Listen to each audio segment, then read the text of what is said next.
Now after David's talk with Saul was ended, the soul of Jonathan was joined with the soul of David, and David became as dear to him as his very life. And that day Saul took David and would not let him go back to his father's house.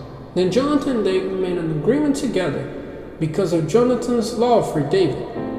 And Jonathan took off the robe they had on and gave it to David, with all his military dress, even to his sword and his bow, and the band around his body. And David went wherever Saul sent him, and did wisely. And Saul put him at the head of his men of war, and this was pleasing to all the people, as well as to Saul's servants. Now on their way, when David came back after the destruction of the Philistines, the women came out of all the towns of Israel, with songs and dances, meeting David with melody and joy, and instruments of music. And the women, answering one another in their song, said, Saul has put to death his thousands, and David his 10,000s. And Saul was very angry, and this saying was unpleasing to him, and he said, They've given David credit for 10,000s, and to me for only thousands.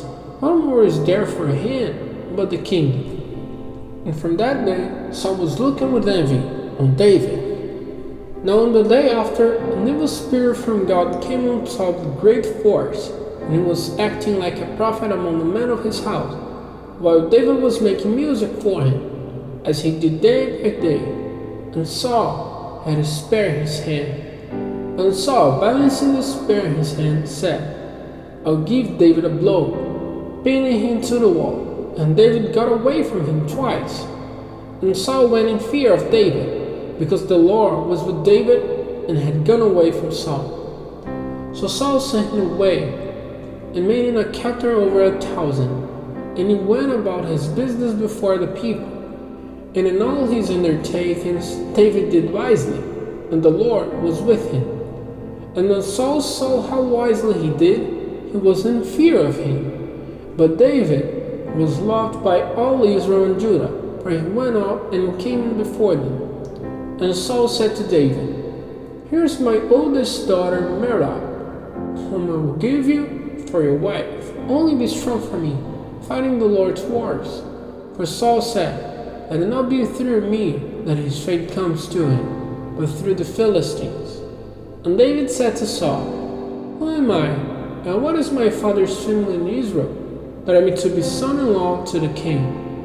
But when the time came to give Merab, Saul's daughter, to David, she was given to Adriel of Meholah. And Saul's daughter Michal was in love with David, and Saul heard words of it and was pleased. And Saul said, I'll give her to him, so that she may be a cause of danger to him, and so that the hands of the Philistines may be against him. So Saul said to David, Today you are to become his son-in-law for the second time. And Saul gave his servants orders, saying, Have talked with David secretly, and say to him, See how the king has delighted me, and how you are loved by all his servants. Then be the king's son-in-law.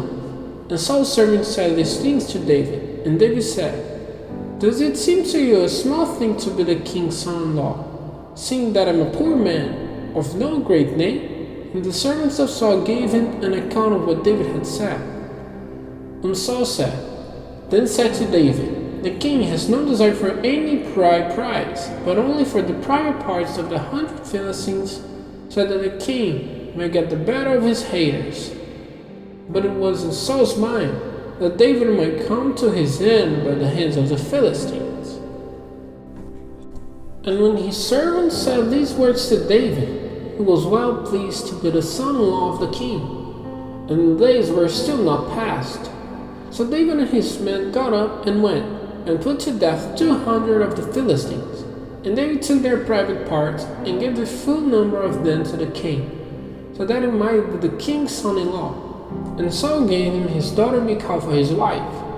And it was clear to Saul that the Lord was with David, and he was loved by all Israel. And Saul's fear of David became all the greater, and he went on hating him day by day.